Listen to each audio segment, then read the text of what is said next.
වැඩ සිටිමින් දෙසූ දහම් ලෝ සත වෙත අදත් පැසෙනවා.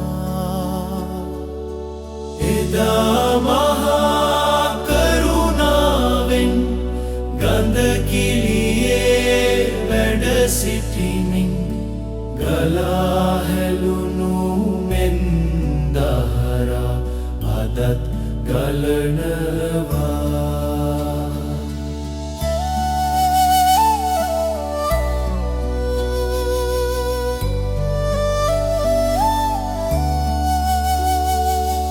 පින්වත් සිරිපතුල් තබා එදා ඇවිද ගිය පින්බිම උත්තම මහවිරුවානනි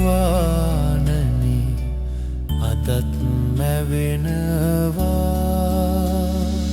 එදාට වැඩියෙන් යාර්කය අද විෂමයි බුදු සමිඳුනි.